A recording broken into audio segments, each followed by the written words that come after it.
የሚያሳምመው የሚያሰቃየው የሚገለው ሰይጣን አጋንንት ነው። እግዚአብሔር ይሄን ሁሉ ያደረገ እባካችሁ ስንድን ደስ ሊላችሁ ይገባል። ትልቅ ተአምር ነው የተደረገ ያለው እዚህ ቦታ። እናንተ የተያዛችሁበት የምታውቁት እናንተና እግዚአብሔር ብቻ። የበረከት ጸሎት በጣም ትልቅ የሆነ በሕይወታችን ላይ ለውጥ እያገኘንበት ያለው ከዚህ ደቂቃ ጀምሮ ቅድስት ሥላሴ በምሕረት ወደ እናንተ ይውረዱ፣ በቸርነት ወደ እናንተ ይውረዱ። ቅዱስ ሚካኤል ይደምሰስ። ሲወጣ አስረናል፣ አንደርስባቸውም። 3 ጊዜ ጭኖ ቶሎ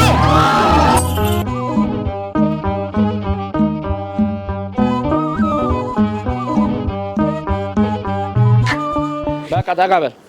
በቃ ስነ ስርዓት ያዝ። ምንድነው? ቡዳና መተት። ምን አደረግከው? አራስማ በላው። እንጀቴ ነው በላሁት።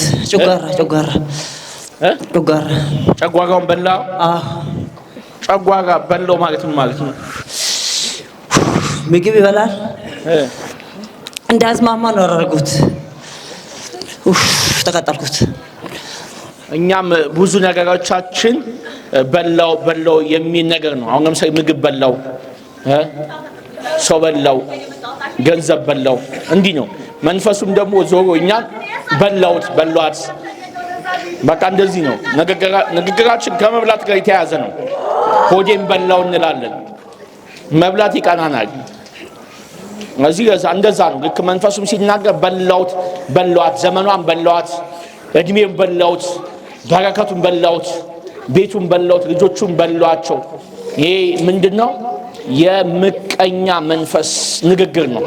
ምቀኛ ቡዳ፣ ምቀኛ መተት፣ የመበላላት ዘመን ነው ዘንድሮ።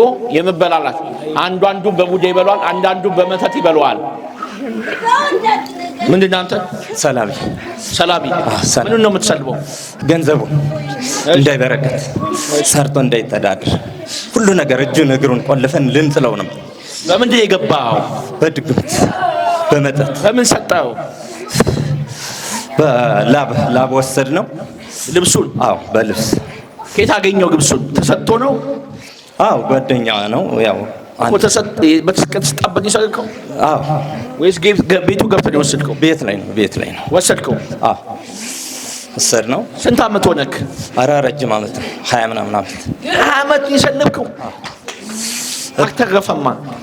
አዎ በቃ ምንም ማድረግ አንችልም። አሁን ብዙ ነገር ነበረ። በቃ ይሄን ሰሞን እንዲያውም ብዙ ነገር ወጥቷል። አሁን ሰላቢ ብቻ ነው ያለው። አሁን መሄድ ብቻ ነው የምንፈልግ። ምኑን በላው? ከገንዘቡ እስኪ ጀምሮ ንብረቱ ነው ምንድነው? በቃ እንዳይኖር፣ በቃ እድሜ ልክ እንዲቀራጠት። ገንዘብ ሲያገኝ ወዲያውኑ መብላት ነው? አዎ ወዲያው በቃ አያድርም አይውልም። በቃ በእናኝ ነው አያድርም አይውልም። በቃ ወዲያው ነው የሚሰለው።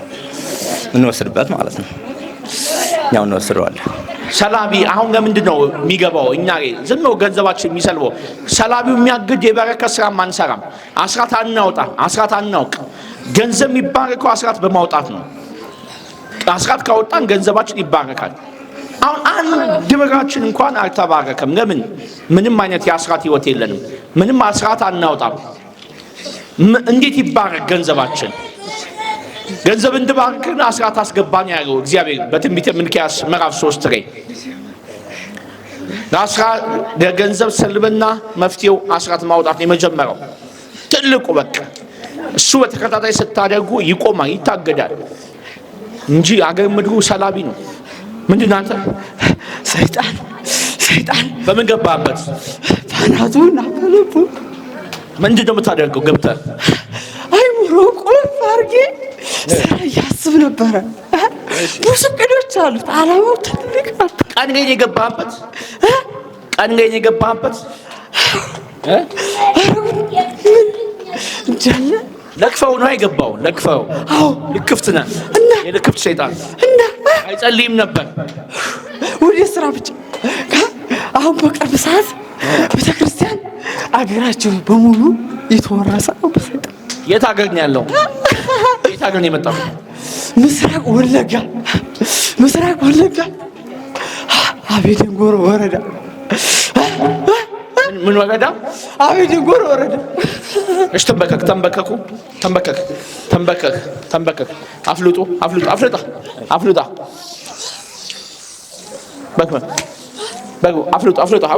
አፍልጣ በቃ ከጭንቅላት ውጣ። ተዘጋጅ። ሰይጣን አጋንንት አንጥራው ቡዳው መተቱ ዛሩ ተዘጋጅ።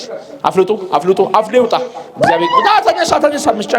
መስጨረስን እጁ ወደ ላይ በቅድስት ሥላሴ ኃይልና ስልጣን በኢየሱስ ክርስቶስ ኃይልና ስልጣን ሁላችንም ቡዳ አይነጥራ መተዛር ወደ ሲኦል እንገባለን። ሁለተኛ እንደርስባቸውም በቅድስት ድንግል ማርያም ስም በቅዱስ ሚካኤል ስም በቅዱስ ገብርኤል ስም ሲኦል ታስረናል። 3 ጊዜ ጩኸታ ቶሎ 3 ጊዜ። እግዚአብሔር ይገሥጻችሁ።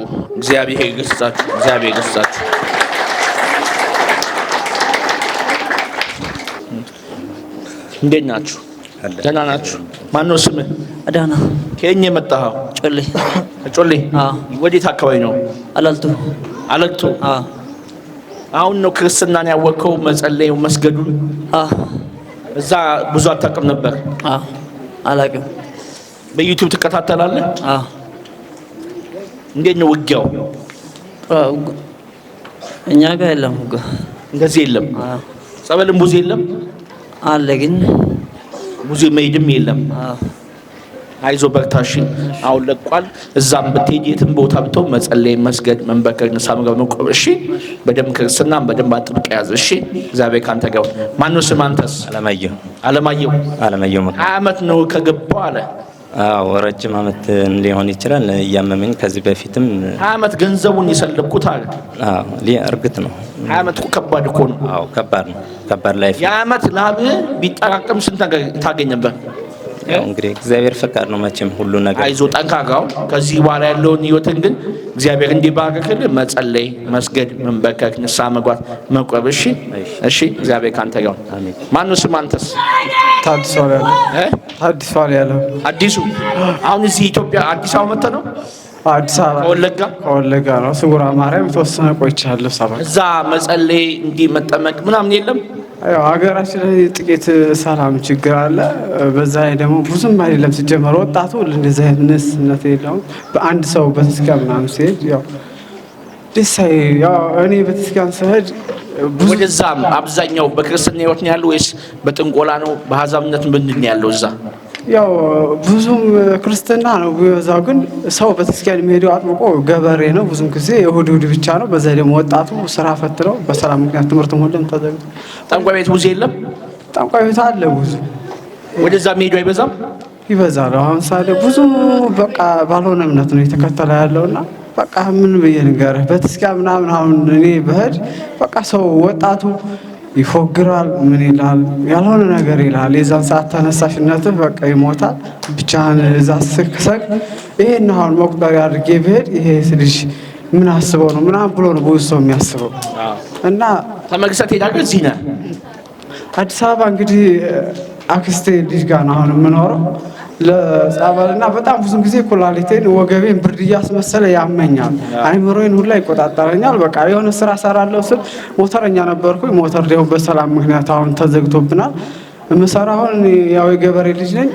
አዝመራ የተወሰነ ግማሽ እንዲያስገባው ነው ትቼ የመጣሁት እና በጦርነቱ በሰላም ምክንያቱም ሳይሆን ግዴታ የጤናዬ ጉዳይ ያዘኝና መርፌ ስወጋ ይደበቅብኛል መሰለኝ።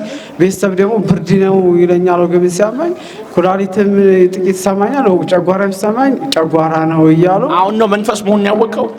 አይ ቆይቻለሁ። እኔ ግን ቤተሰብ ግን ሊያምነኝ አልቻለም።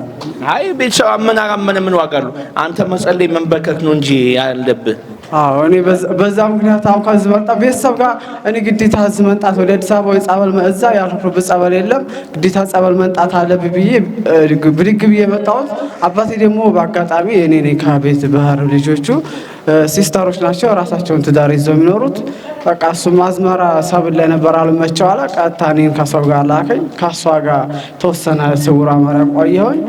ያው ድብቅ ነው ምንም ሊቻለኝ አልቻለም ነበረ። ለወለጋ ሕዝብ ምን መልእክት አለ? እኔ ለወለጋ ሕዝብ የምናገረው ዛሬም ነገም ፈጣሪ መንፈስ ቅዱስ ይቅረበው ነው የምለው። ሌላ የምለው ነገር የለኝም። ምክንያቱም ከባድ ነው ለመናገርም ይከብዳል። አሁን አንተ እዛ ቦታ ብትሰብክም ሆነ ብዙ ነገር ብታረግ ህዝቡና ህብረተሰቡ ሌላ ነገር ሊያስብ ይችላል። እኔ ምንም ሌላ ምነው ነገር የለኝም። ፈጣሪ ቅዱስ ሚካኤል ምሕረት ያወርድ የምለው ሌላ ምነው ነገር የለኝም። በርታ። እሺ፣ እግዚአብሔር ይባርክህ፣ እግዚአብሔር ይቀድስ። እሺ፣ በርታ። እሺ